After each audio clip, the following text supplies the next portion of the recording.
there's a really big problem that most people face when it comes to self-love.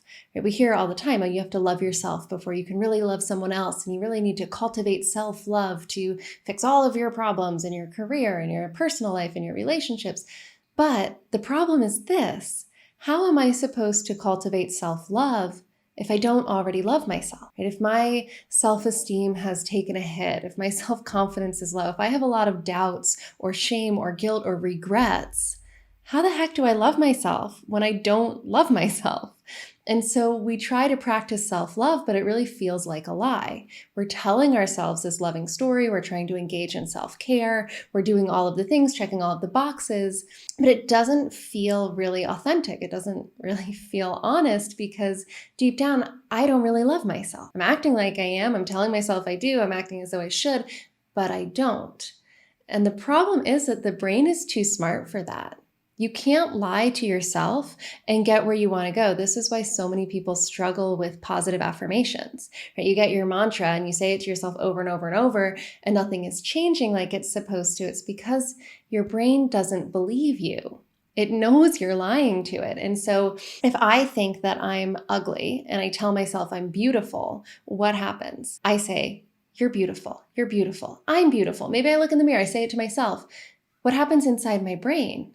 A little voice somewhere in the back of my brain is like, no, you're not. No, you're not. Look at you. Oh my gosh, look at your nose. You have a hideous, how did it even get to be so big? And what is that spot on it? And before I know it, there I am in the mirror, like examining the faults in my face. If you lie to your brain, it's going to notice, and it's not going to let you get away with it. It's going to argue with you.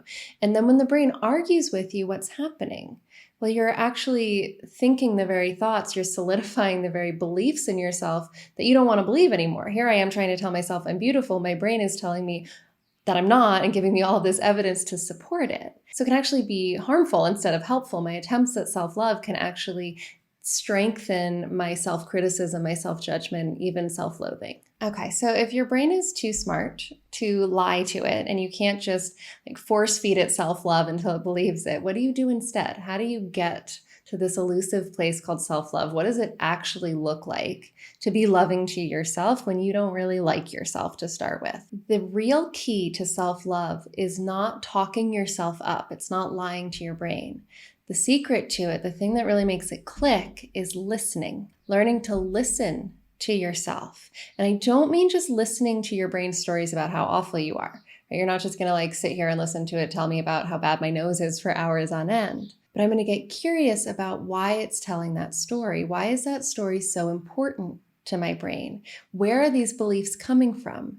And when I start to listen to these thoughts, to these feelings that I have, I can start to get a lot of information about why I am the way I am. If you really start to listen to yourself, to what's happening in your head, what's happening in your body, if you get curious about it, eventually you're going to notice something big. And that big thing that you're going to notice is that at some point along the way, probably when you were quite young, you became separated from yourself, that there was a moment of disconnect, a choice that you had to make at some point in your life that wasn't a choice at all. It wasn't a good choice. It's a choice that many, many children, I would say probably all children in our modern society face. When we're young, our parents are stressed, they're overwhelmed, and they have to be. It doesn't honestly matter if we're raised by wealthy, well-to-do parents or impoverished parents. We are mostly raised by people who are trying to do it on their own, right? And they're trying to do everything on their own. Maybe it's a mother and a father together, but very rarely with the support of extended family,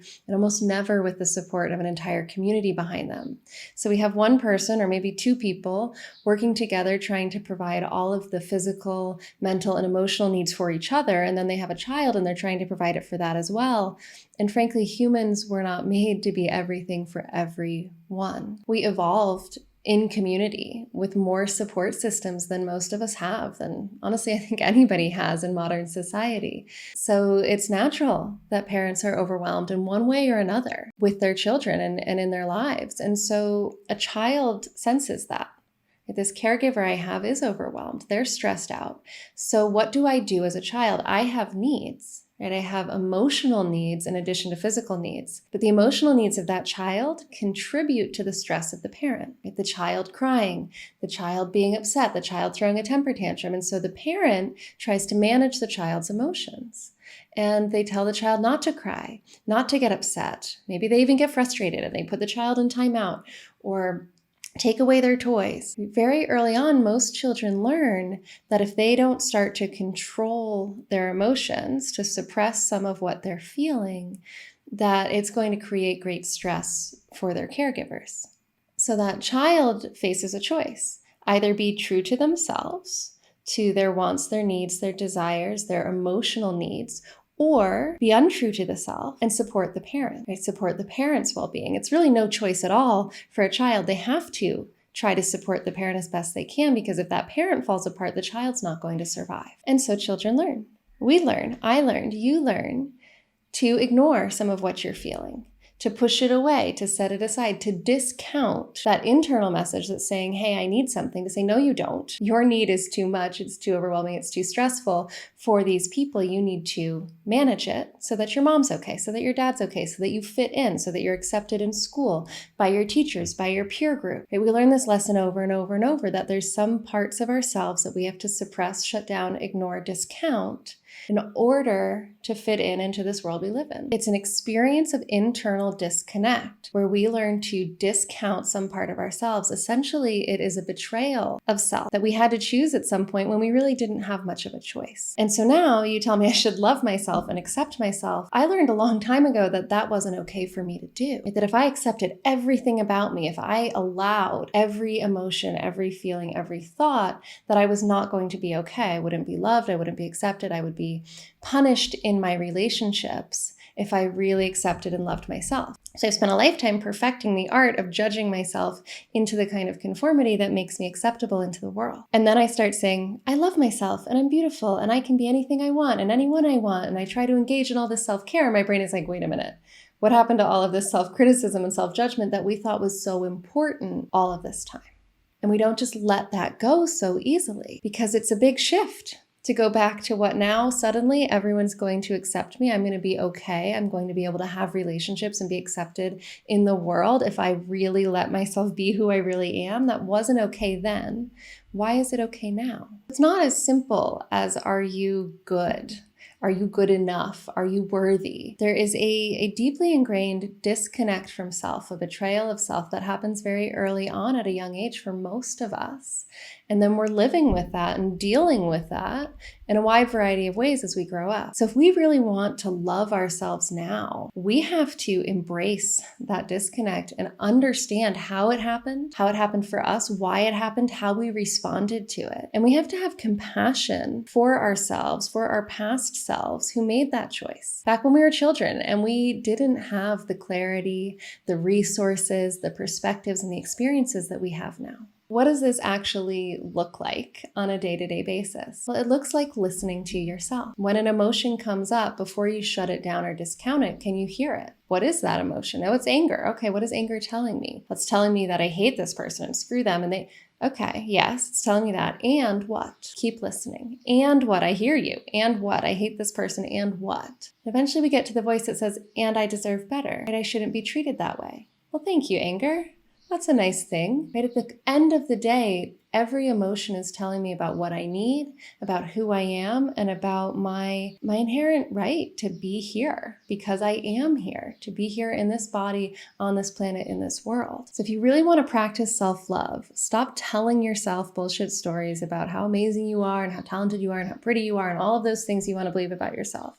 Shut up for just a moment in your mind and start listening instead. What is your brain telling you? What is your body telling you? Even the most painful messages from our brain, even that voice who's going to tell me about my nose, if I listen to it, yes, okay, I hate my nose. And what? Where are we going with that? Why is it important for me to know that? I'm going to get to something positive. That voice, that self-critical, self-judgmental voice, it's the one that wanted my parents to be okay, that wanted me to fit in, that wanted me to not be difficult. Okay, that voice wants me to be loved. That's amazing. Right? Even the ugliest, most painful thoughts and emotions that we have want us to be safe and be loved. They think that being mean to us and self-criticizing and self-judgment is going to get us there because it did back then. It did when we were kids. We needed it back then because of the world we live in, the society we live in. Self-love is not shutting those voices up. It's learning to listen in a way that lets you hear what they're really saying, what that message really is. And when you start to listen, what you're going to realize is that you already do love yourself, and that even your greatest self-judgment and greatest self-criticism is coming from a place of self-love, of a desire for you to be safe and for you to be loved. And then you can start relating to that inner critic, that inner judge, with more compassion because you understand where it's coming from. Maybe you don't like its methods, fine. But you can have compassion for yourself and for that part of yourself, and that is self-love. If you found this video helpful, then you have to check out my free masterclass, How to Take Back Control of Your Life After Divorce. In that hour-long masterclass, I go into way more detail than I can cover on these YouTube videos about how specifically to start to heal, to stop the painful emotions, regain your confidence, and take back control of your future. I break it down into steps and give you a lot of actionable items that you can start using right now today to start feeling better. You'll find the link in the video description below under free masterclass, How to Take Back Control of Your Life After Divorce. I hope to see you on the masterclass and in the next video here on YouTube. Thanks for watching.